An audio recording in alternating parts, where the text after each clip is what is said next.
Thanks for tuning into the channel today. I thought rather than just list the 17 bikes I was going to list over the past 8 years, I'll go all the way and just list the whole 30 the new bikes I'd bought over the same period of time. And once again, I just pulled up my stats, and I'd like to thank the 6 subscribers who subscribed to the channel. 2,200 people had a look at the video clip itself, and if you have a look there, I made a grand total of 44 cents, so I can't complain there either.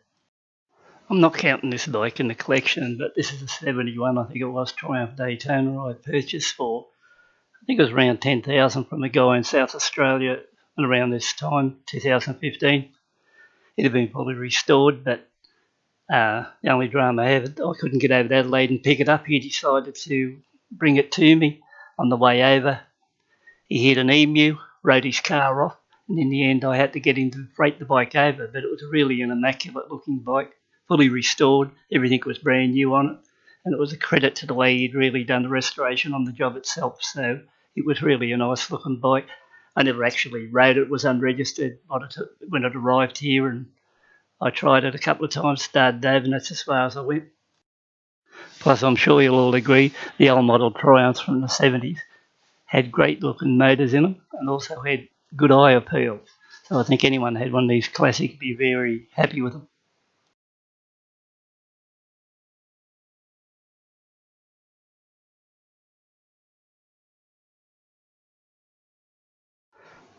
In 2015, I bought this Royal Enfield Classic 500. They call it a DESPATCH model.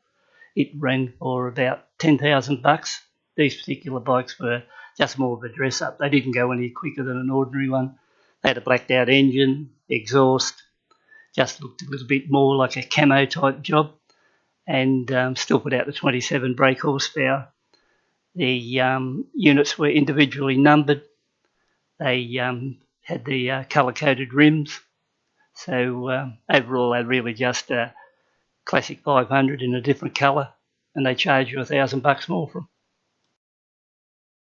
Later in that year, I heard that the Lagoon Blue was coming out in the 500, and it looked really pretty in the photos, so I thought I'd have a crack at that. So at the same time I had the DESPATCH, I also bought the Lagoon Blue.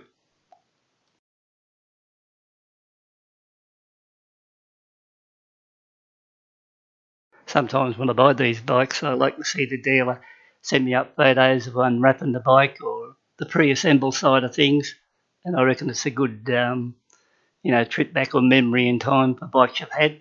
So, in these few clips coming up now, you'll see it in various stages. Usually when I get these bikes, I add a lot of accessories to them. So this one was heavily accessorised while I had it. And I think at one stage I was running an EJK fueling kit on that one. And then I think just at the end of this one, I actually bought the ash white in the 350. And here comes up the photo now.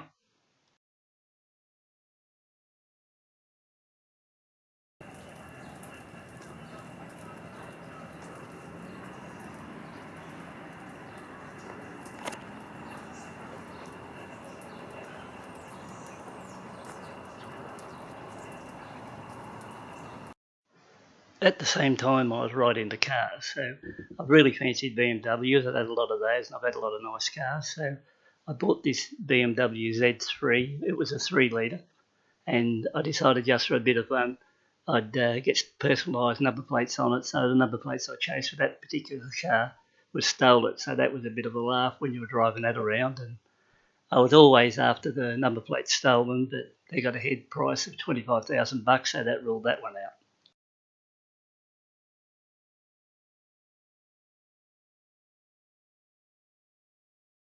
Meanwhile, if you care to watch that red centre run, this is the MX-5 I'm using for that turbo shot, and the other car I've also got is that yellow MGF, which I've had now for quite a few years. It's more a sentimental value thing.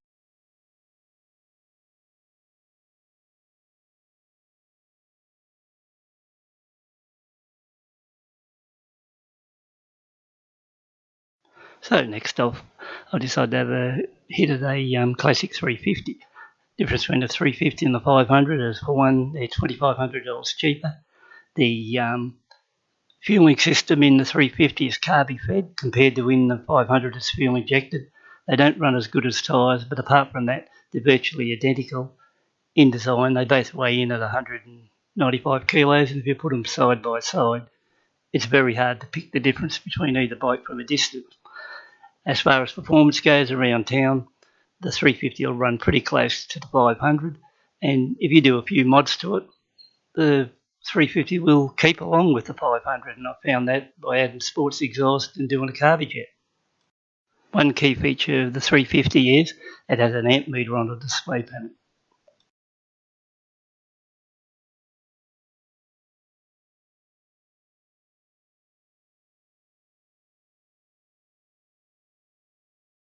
So this is a 2017 model Classic 500 in the really popular colour graphite chrome.